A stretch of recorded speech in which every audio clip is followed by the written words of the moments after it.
Gary Burghoff was the heart of MASH. He always had that famous teddy bear with him and had a sweet smile on his face. People loved him, and a lot of them thought that everyone on set did too. But there was a sad story going on behind those happy scenes. It was full of stress and quiet anger from someone who really couldn't stand him. He was always on set with this person. Would you like to know which star it is? Come with us as we finally show you the actor who really hated Gary Burghoff, even though everyone else did. The people behind the scenes in Gary Burghoff's work. We often forget that artists are different from the people they play on TV and in movies. It's something that just happens. When someone comes into our living rooms once a week, we tend to think we know who they are. That they're just like the parts they play starts to sink in. But sometimes the truth is very different. It can be shocking and even sad when the truth finally comes out. Let's look at Radar O'Reilly. A lot of people really liked him in MASH. The 4000th and 477th's company clerk brought something kind and clean to a place that was otherwise rude, tired, and filled with the dark shadows of war. The other characters had rough edges from being hurt or tired, but Radar stood out because he was so sweet and innocent. He thought that he needed to be shielded from the bad things going on around him. It was easy to love him because he had big eyes and spoke softly. He was the kind of figure who made the worst parts of the show a little better. And Gary Burghoff was the one who made that cool figure. Since he was so good as Radar, a lot of fans thought he was really that nice and gentle. But something changed behind the scenes when he left the show during the touching two-part episode called Goodbye Radar. Just like when other key cast members had left before, MASH went on without him. At the end of the show, when they said goodbye, farewell, and amen, fans all over the world were shocked and moved. People wanted to enjoy the memories, honor the show's history, and say goodbye for good. At this time, a piece in TV Guide was written by Bert Perleski, who was one of the show's writers. The story looked like a sad goodbye, but it had something unexpected inside. Fans might not have guessed what Perleski said about how people on the set really felt about Gary Burghoff. Apparently, everyone loved the character Radar, but they didn't feel the same way about Boff himself. Perleski said that no one wanted to speak on the record in public, but everyone in the cast agreed with him. They liked Radar, but it was different when they worked with Burghoff. A performer who did not want to be identified said that Gary was hard to get along with. They said he was always mean to other people and acted like the world was against him. But he didn't do well when someone spoke out against him or showed him how he should act. The star even talked about a funny but important event. Another star on the show, Mike Farrell, once told Gary that he was good at being mean to people but couldn't handle it when they fought back. When asked what was funny about what he said, Gary responded that he was tired of giving it out. That one moment probably said a lot more than he meant to. When one of the characters lied about his friendship with Gary that didn't happen on screen, things got more complicated. And no one saw this coming because we only saw their roles on TV and didn't know that something very traumatic was going on behind the scenes. Watch to find out what really happened between these two stars who didn't like Gary. In the beginning of MASH, the show seemed like a close-knit family.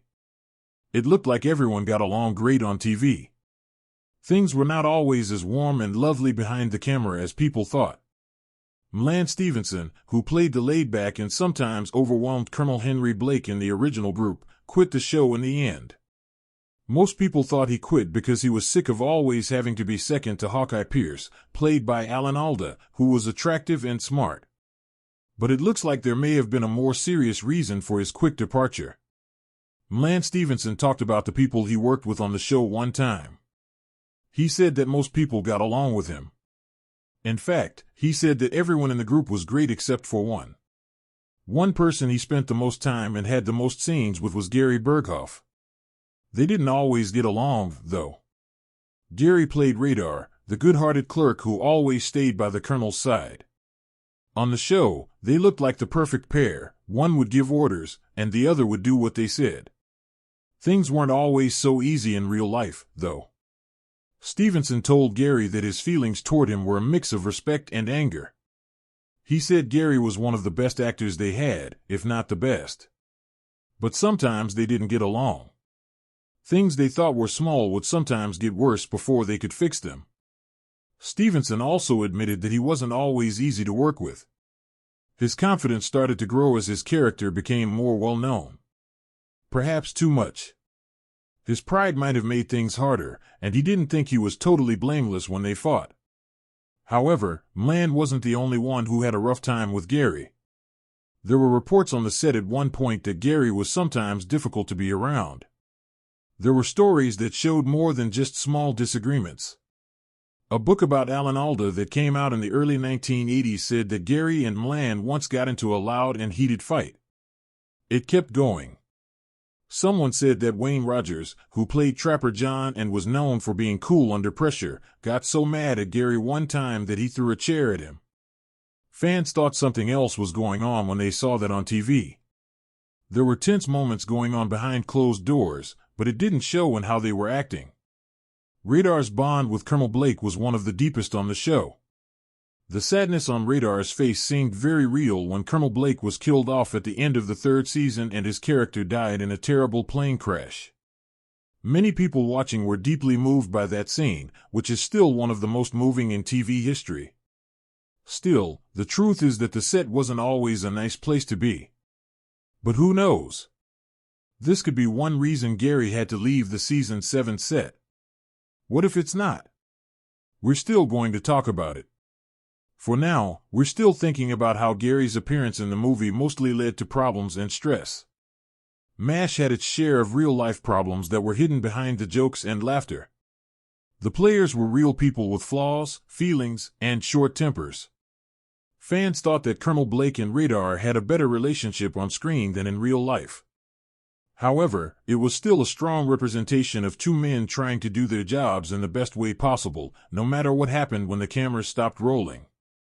On TV, MASH seemed like pure magic, with lots of funny and touching moments.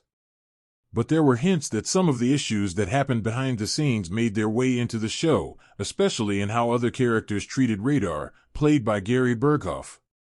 Radar was often treated like the needy little brother that no one could get rid of if you paid close attention. The other people on the team would make fun of him or roll their eyes. Even though it was all meant to be funny, you can't help but wonder how Gary felt. In real life, Gary might have felt like no one liked him. For this man, MASH had been important to him since the beginning. His was the only role that he played in both the 1970 film directed by Robert Altman and the TV version that millions of people loved. That ought to have meant something. He should have been put in a special place for that.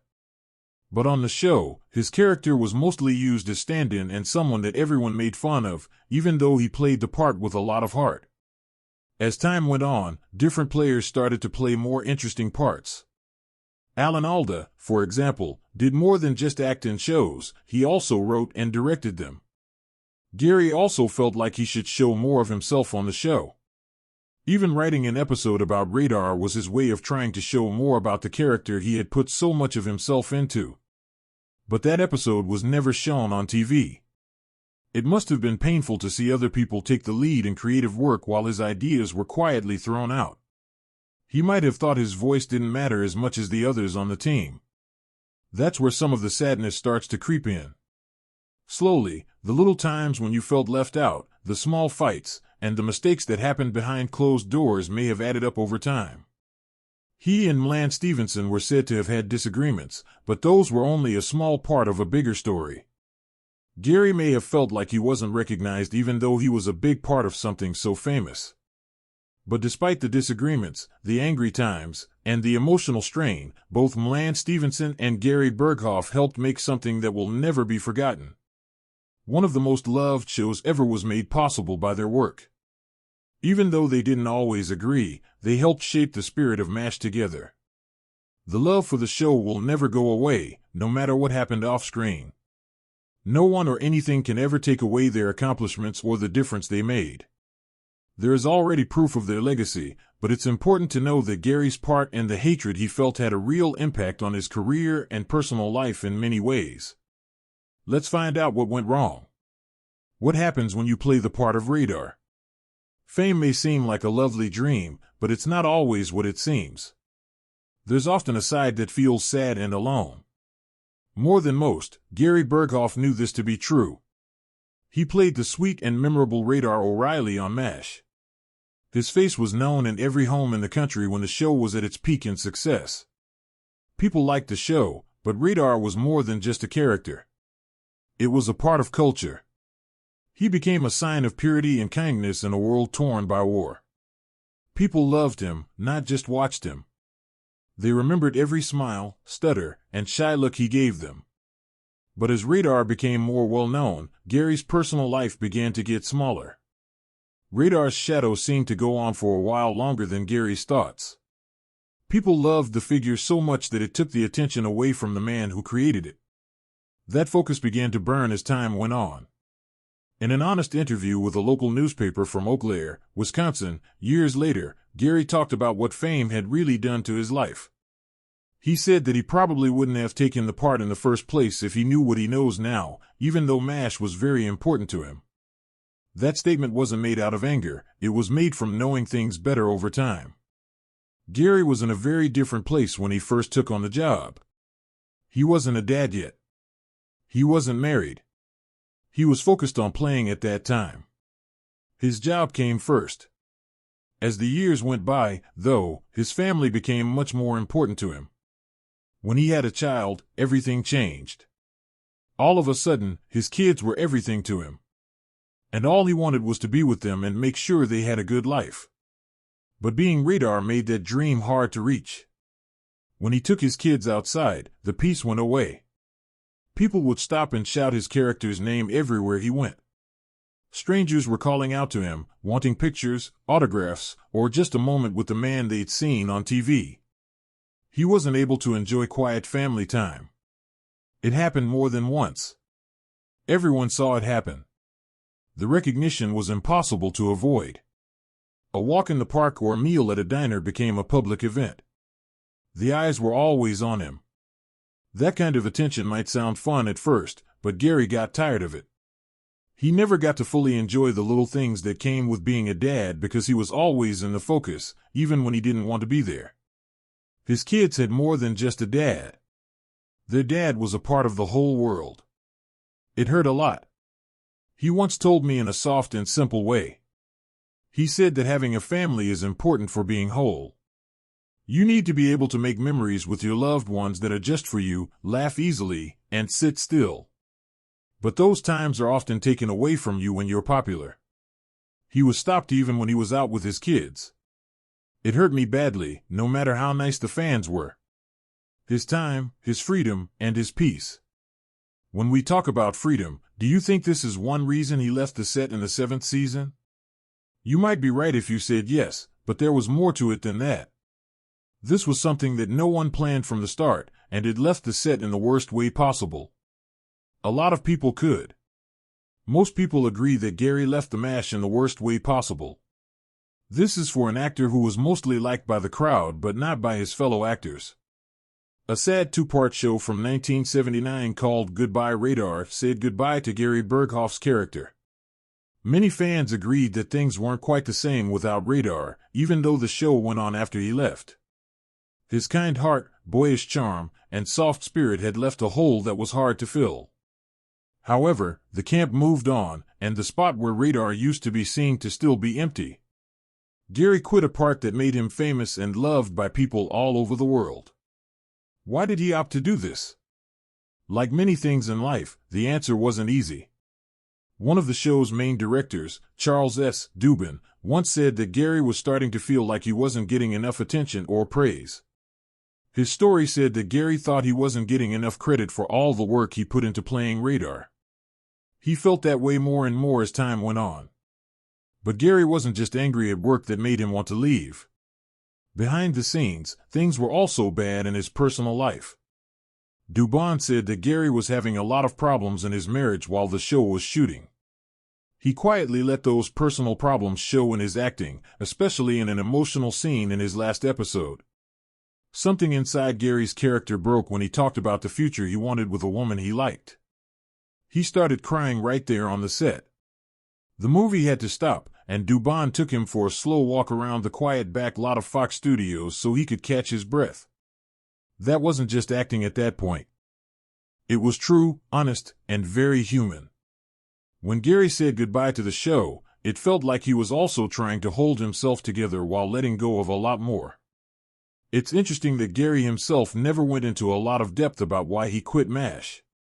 Years later, in a quiet radio interview in Ontario, he did share some of his heart. At the time, he didn't seem to want to cause trouble or think about the pain. He said that his family was the most important thing to him. Being on a hit TV show puts a lot of pressure on them, with long hours and constant shooting. He couldn't be the father he wanted to be because of all of these things. He said that work kept him from being there for his kids as much as they needed him to be. He knew he had to make a choice after being hit hard by the truth. He picked his children. As the seasons went on, fans missed his friendly presence, but Gary made the choice he did. Aside from the problems with Gary's character, let's look at some other problems, scandals, and dramas that posed a threat to MASH. What Robert Altman told us about MASH. Robert Altman, a director, didn't say how he really felt about MASH for a long time. But when he did finally say what he thought, it wasn't a whisper. It was loud like thunder. As Altman talked about his movie MASH on DVD for more than an hour, he stayed pretty cool. The tone was calm and quiet, almost like someone was asleep. Then something in the scene set him off. As soon as Gary Burghoff came on screen as Radar, kneeling at a character's fake funeral, Altman broke his quiet in a way that no one saw coming. He finally let out all the feelings that had been building up for years. He really didn't like the MASH TV show. It wasn't about the acting or how well known they were. It was something much more important to him. He thought the whole show went against the message he had put so much work into the movie. He thought the movie was a brave way to talk about a real war that was going on at the time, one in which the U.S. was fighting in a faraway Asian country. It was very bad. It was meant to be that way. Altman, on the other hand, thought that the next series did the opposite. He saw it as a strong way to speak out against war, and it turned into a weekly comedy show that ran for 12 years. He didn't believe that the show was trying to teach us moral lessons. He thought that the bigger message was bad, no matter how careful the scripts said they were. He thought it made Asian people and other people of color look like the enemy all the time. He thought that was not only wrong, but also racist. He didn't hold back. Seeing it for what he thought it was, he said that the show sent the exact opposite message of his movie. For him, the show not only missed the point, it turned it around totally. It was clear that Altman was mad that so many people didn't remember his movie. He made fun of the fact that most people would say that MASH is Alan Albert's show if you asked them, even if they wouldn't know the actor's name. He thought that showed that the show had made the movie less important by taking away from its meaning. This wasn't just a casual remark made in the middle of a dull conversation. It happened during a DVD commentary, which is normally just a place for directors to add some fun facts. But Altman's words were real. He had clearly been feeling this way for a long time. It was even more powerful because Altman had a hard time making the movie in the first place. Documentaries on the DVD set say that actors Donald Sutherland and Elliot Gould tried to get him fired from a job one time. Some people thought he was too strange or even a little crazy. In spite of everything, Altman stuck to his plan. He fought hard to tell a story that was important to him. In a strange twist, the DVD that had his honest comments also had a bunch of old TV shows and documentaries that mostly just told the same stories over and over again. Things felt like they were going in a circle after a while. It's interesting, but it's not brand new. Still, Altman's unplanned reaction stood out like a summer lightning strike. It informed everyone that even in the most adored classics, there can be deep disagreements and unspoken anger going on behind the scenes. That being said, it didn't end with this one. It got bigger than that. So stay tuned for the most controversial part, episodes and ideas that were turned down. The network did ask for changes to be made to some MASH scripts, but there was one show that they just wouldn't let happen. It wasn't as simple as changing a few words or the mood. It was a clear no. Plus, the reason is more interesting when you know about the show's past. It all started with a movie called MASH. It was a bold and deeply funny movie directed by Robert Altman. A story about army doctors during the Korean War that was honest, raw, and didn't try to hide anything. In the early 1970s, TV wasn't really ready for movies with bad language, violence, and adult themes. Because of this, a lot had to change when it was made into a TV show. MASH didn't lose its voice, though. Even though primetime TV has its limits, it pushed the limits in ways that no one saw coming. One moment that will never be forgotten was when the popular character Henry Blake was killed off. That didn't happen very often on TV at the time, and main figures didn't end that way. But MASH took that chance, and fans were shocked. It showed that it wasn't afraid to show real feelings. It didn't end there. The normal laugh track was taken off the show, especially during serious surgical scenes. Later, in some shows, they dropped it altogether. This small change made MASH seem more real and like a person. It made it possible to talk about things that TV shows had long dodged. Things like trauma, stress, and the heavy emotional loads that troops carried during their service. Other comedies stuck to safe plots, but MASH was brave enough to go deeper and show things that most people didn't think about. But there were still fights going on behind the scenes, even though everyone was free to be artistic. The people who ran the show often had problems with CBS, the network that showed it. They didn't agree on the show's tone, ideas, or how far it could go. Even though they had differences, they were able to work together most of the time. But there was one show that CBS would not let air, no matter what. It was meant to be part of the first season and was called Hawkeye on the Double. Hawkeye Pierce, played by Alan Alda, was the main character of the story. In the story, Hawkeye dates two nurses in secret at the same time, but neither of them knows about the other. The women get even when they find out they were both played. Together, they tell him that they are both pregnant with his child. The episode was supposed to be funny and teach a lesson at the end, but CBS at the time thought the theme was too dangerous for TV. They were afraid that watchers would find the idea of fake pregnancies and the themes of lying and closeness too controversial.